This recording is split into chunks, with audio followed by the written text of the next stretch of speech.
నా పాపాలు క్షమించబడ్డాయి అని మనము కనుక నమ్మినట్లయితే, సదాకాలానికి నా పాపాలు క్షమించబడ్డాయి అని నమ్మినట్లయితే, మనకు మనస్సాక్షి, శుద్ధి చేయబడిన మనస్సాక్షి మనకు కలుగుతుంది. పాపములు జ్ఞాపకమునకు రావు, మరణ భయము ఉండదు, నరక భయము ఉండదు, శిక్ష వస్తుందన్న భయము ఉండదు. ఎందుకంటే క్రీస్తునందున్న వారికి శిక్షా విధి లేదు. ఇలా చెప్తాను వినండి. ఇప్పుడు నువ్వు ఇన్ని చెప్తున్నా కూడా తిరస్కరించి దాటి పాపం చేసావనుకో, దేవుడు ఏం చేస్తాడంటే ఇక్కడే నిన్ను శిక్షిస్తాడు. కొన్ని శ్రమలను పంపి, కొంత అనారోగ్యాన్ని పంపి, నిన్ను ఆయన ఎట్లా సరిదిద్దాలనుకున్నాడో, ఏ పరిస్థితిని ఉపయోగించుకొని సరిదిద్దాలనుకున్నాడో ఆ పరిస్థితిని పంపిస్తాడు. అది గొడవ కావచ్చు, లేదంటే అది అనారోగ్యం కావచ్చు, లేదంటే అది ఆర్థిక సమస్య కావచ్చు, ఏదైనా కావచ్చు. కానీ ఇప్పుడు ఈ పరిస్థితుల వల్ల నిన్ను సరిచేయాలి అనే దేవుడి ఆలోచన నిన్ను నాశనం చేయాలని కాదు, నిన్ను సరిదిద్దాలని. నీ జీవితం అంటే ఏందో నువ్వు తెలుసుకొని, నేను నీకు ఇచ్చిన జీవితంతో నువ్వు జీవించాలా అనే దానికే సరిదిద్దుతాడు. కానీ మనల్ని నాశనం చేయాలని దేవుని ఉద్దేశం. కానీ మనల్ని నాశనం చేయాలనుకునేవాడు ఒక్కసారి బలి ఏర్పడింది ఏం చేస్తాడండి? చేస్తాడా? చేయడు. అందుకే మనమే చాలా రాంగ్గా మనము యేసు ప్రభుని మనము అర్థం చేసుకుంటున్నాం. కాబట్టి వినండి, ఇక్కడ ఇంకో మాట చెప్తాను. 4వది ఇక్కడ చూడండి, సదాకాలమునకు సంపూర్ణము అయ్యా. ఇక్కడ ఏం కలగలేదు, సంపూర్ణతలోనికి రాలేకపోయినాం. కానీ యేసుక్రీస్తు బలి వలన ఏమైనాము? సదాకాలానికి సంపూర్ణము. చదవండి, హెబ్రీయులకు రాసిన పత్రిక 10వ అధ్యాయము 14వ వచనం చదవండి, 10-14 చదవండి. ఒక్క అర్పణ చేత ఈయన పరిశుద్ధపరచబడు వారిని సదాకాలమునకు సంపూర్ణులుగా చూసారా? ఈడ సంవత్సరానికి బలు అర్పిస్తుంటే కూడా ఈడ సంపూర్ణ స్థితి రాలేదు. అర్థమవుతుందా? ఈయన రక్తం వలన పాపము లేని, పాపము ఎరుగని, పాపము చెయ్యని, పాపము చెయ్యజాలని ఈయన రక్తం అర్పించబడటం ద్వారా సదాకాలానికి ఏమైనాము? సంపూర్ణమైనాము. కొలస్సీలకు రాసిన పత్రిక 2వ అధ్యాయం 10వ వచనం చదవండి. కొలస్సీలకు రాసిన పత్రిక 2వ అధ్యాయం 10వ వచనం చదవండి. మరియు ఆయన యందు మీరును వింటున్నారా? మరియు ఆయన యందు ఎవరు యందు? యేసుక్రీస్తునందు మనం ఎవరమై ఉన్నాము? సంపూర్ణులము. అమ్మా, ఎవరు మనము? సంపూర్ణులం. ఇలా అడుగుతాను, చెప్పండి, ఏ విషయంలో సంపూర్ణుడివి? ఏ విషయంలో సంపూర్ణురాలివి?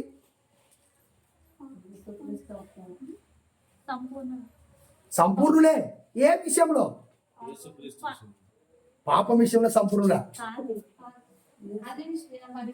Very good. అన్ని విషయాల్లో కొంచెం వివరంగా చెప్పండి. అంటే నేను సంపూర్ణురాలిని అంటే ఎవరన్నా ఏ విషయంలో సంపూర్ణురాలి అంటే ఏం చెప్తావు? అర్పించడం వలన సంపూర్ణురాలివి.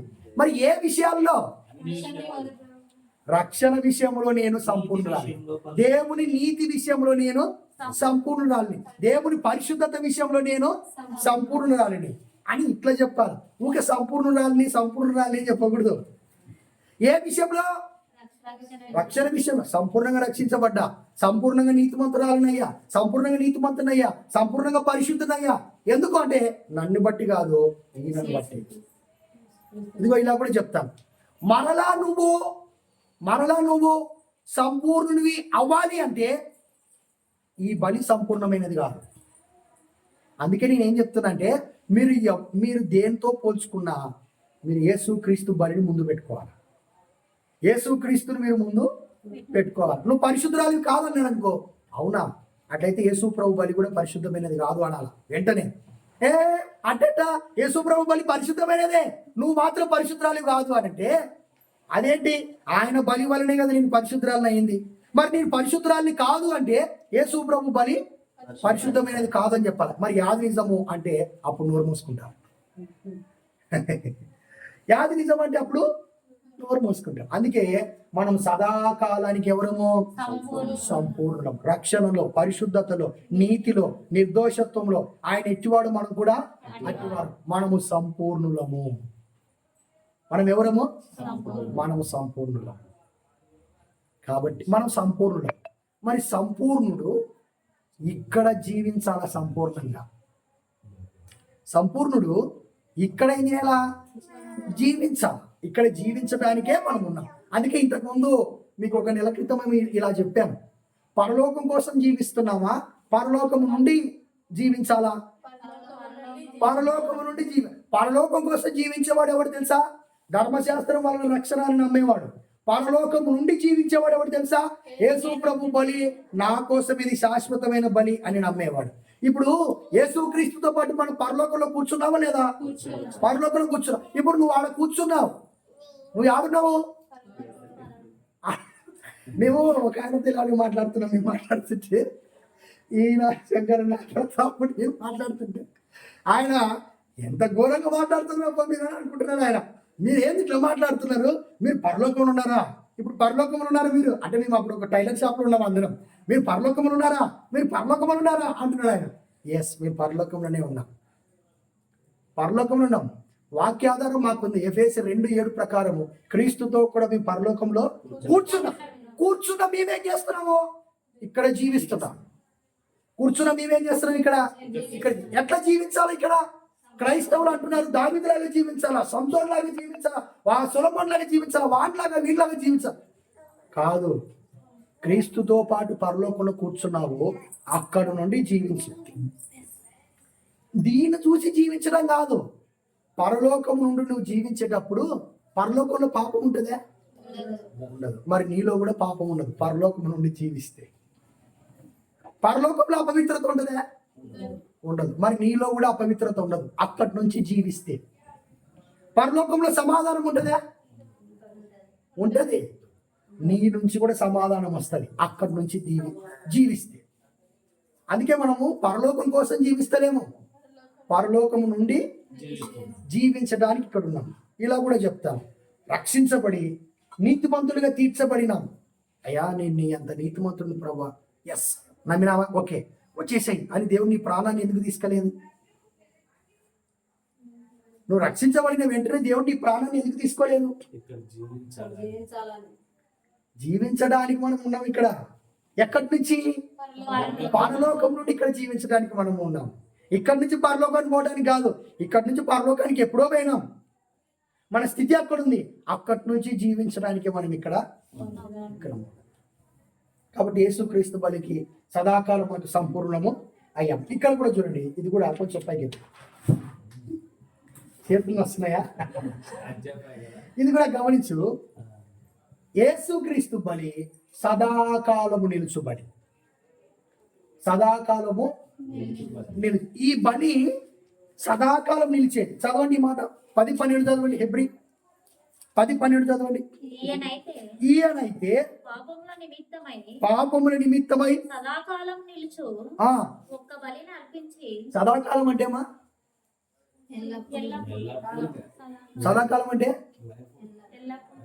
ఎల్లప్పుడు, ఇంకా శాశ్వతంగా.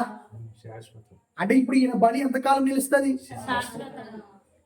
ఇక్కడ చూడండి, ఈ బలి యొక్క వ్యాలిడిటీ ఎంతకాలం? తాత్కాలికమే. వ్యాలిడిటీ సంవత్సరమే. దీని వ్యాలిడిటీ గొర్రెను అర్పించే పాప క్షమాపణ నుండి వచ్చే క్షమాపణ వ్యాలిడిటీ సంవత్సరం. ఇక్కడున్న వ్యాలిడిటీ ఇంగ్లీష్ లో చెప్పండి, లైఫ్ లాంగ్. అంటే కొంతమందికి ఇంగ్లీష్ చెప్తే అర్థమవుతుంది. ఇది మంత్లీ ప్యాకే, ఇది మంత్లీ ప్యాక్ అనుకున్నావు అనుకో, ఇది లైఫ్ లాంగ్, ఇది సదాకాలము నిలుచు బలి.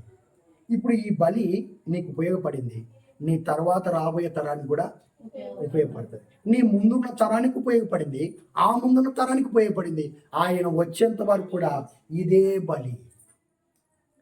బలి శాశ్వతంగా ఉంటుంది. ఒక్కసారి చెప్పి ముగిచేస్తాయినండి, ఒకసారి జాగ్రత్తగా గమనించండి. ధర్మశాస్త్ర సంబంధమైన బలులు యేసుక్రీస్తు బలి సంవత్సరానికి ప్రతి సంవత్సరము అర్పిస్తున్నాడు. ఇక్కడ ఒక్కసారి, ఇక్కడ ప్రతి సంవత్సరం అర్పించడం వల్ల పాపములు జ్ఞాపకంకి వస్తాయి. ఇక్కడ ఆయన తన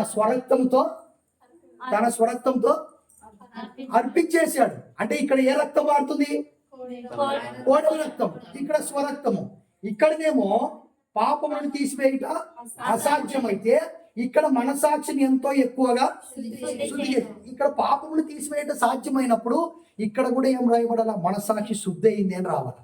కానీ ఇక్కడ మనసాక్షి శుద్ధి చాలండి. ఇక్కడ చూడండి, సంపూర్ణ సిద్ధి కలిగి. ఇక్కడ ఏం కలిగింది? సంపూర్ణ సిద్ధి కలిగింది. ఇక్కడ ఏముంది? శరీరాచారములు మాత్రమే, అంటే ఇది కొంతకాలం మాత్రమే, ఇది సదాకాలము నిలుచు బలి. ఇది ధర్మశాస్త్ర సంబంధమైన బలులు, ఇది క్రీస్తు యొక్క బలి. అర్థమవుతుందా? కాబట్టి జాగ్రత్తగా గమనించండి. ప్రభునందు ప్రియమైనటువంటి దేవుని బిడ్డలారా, మనము యేసుక్రీస్తు బలి గురించి మనము నేర్చుకోవాలి. యేసుక్రీస్తు బలి విషయంలో సంపూర్ణమైనటువంటి అవగాహన మనము కలిగి ఉండాలి అనేది దేవుడు కోరుతున్నాడు. అందుకే దేవుని చిత్తంలో బలులు లేవు, కానీ దేవుని చిత్తంలో ఏముంది? బలి ఒక్కటే, ఒక్క బలి మాత్రమే ఉంది అనేది మనం చూద్దాం. ప్రభు చిత్తం అయితే, ప్రార్థన చేయండి. ప్రభు చిత్తం అయితే వచ్చే వారము ధర్మశాస్త్ర విషయంలో ఉన్న ఆరాధికుడు, కృపలో ఉన్న ఆరాధికుడు ఎలా ఉంటాడు అనేది ప్రభు చిత్తం అయితే వచ్చే వారము మనం నేర్చుకుంటాం. ధర్మశాస్త్రంలో ఆరాధికుడు ఎలాంటి జీవితం ఉంటుంది, కృపలో ఉన్న ఆరాధికునికి ఎలాంటి జీవితం ఉంటుంది అనే విషయాలు మనం నేర్చుకుందాం. దేవుడి మాటలు దీవించును గాక. ఆమేన్. ప్రార్థన చేద్దాం, మోకరిద్దాం, ప్రార్థన చేద్దాం. ఈ మాటల కొరకు ప్రతాప్ ప్రార్థన నడిపిస్తాడు. త్వరగా మనం ఈ కార్యక్రమాన్ని ముగించుకుందాం.